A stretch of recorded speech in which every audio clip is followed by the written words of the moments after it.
Good morning and thank you for joining us this Tuesday, the 17th of January. I'm Sophia Mavridis, a market analyst with Bell Direct.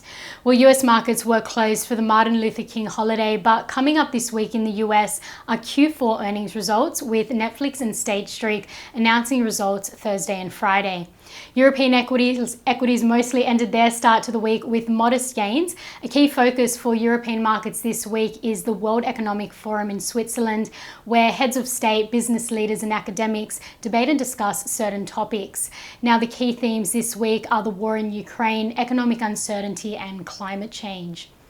And we're seeing defensive sectors underperforming around the world so far in 2023, notably healthcare and utilities. Australian utilities are more than 6% behind. As for what to watch today locally, well, despite the positive run overnight, the SPI futures are suggesting the Australian market will drop 0.29% at the open this morning.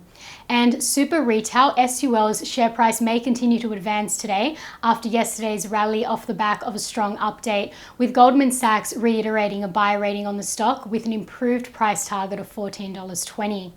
Also today, watch Hub24 HUB scheduled for a market update, and Rio Tinto RIO set to announce a quarterly production update. And Katana Capital KAT and Tower TWR are set to go ex-dividend today.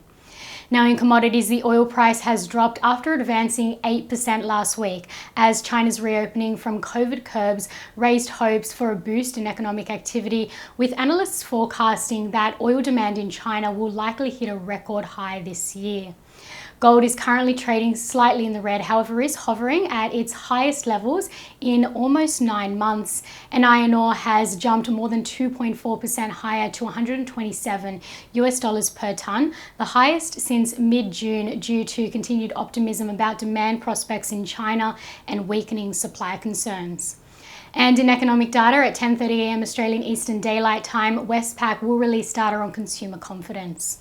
And to end on some trading ideas for your consideration, Bell Potter maintain a buy rating on Janus Henderson, JHG, ahead of the release of the company's full year results for 2022, which will be out on the 2nd of February. Bell Potter have slightly upgraded their FY 2022 funds under management forecast to $279 billion from $263.5 billion previously. Now, as a result, EPS is 0.6% higher for FY 22, 5.5% higher for FY 23 and 5.6% higher for FY 24. EBITDA is also 0.6% higher for FY 22 and 5.6% and 5.5% higher for FY 23 and 24 respectively. Their dividend forecast in Australian dollars has increased, reflecting currency movements applied to a US dollar dividend.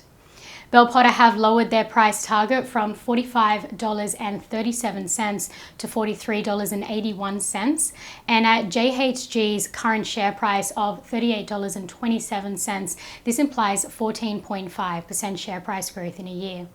And Trading Central have identified a bullish signal in BetMakers Technology Group, BET, indicating that the stock price may rise from the close of 29 cents to the range of 33 to 35 cents over 44 days, according to the standard principles of technical analysis. And that's all for this morning. I'm Sophia Mavridis with Bell Direct. Have a great day and happy trading.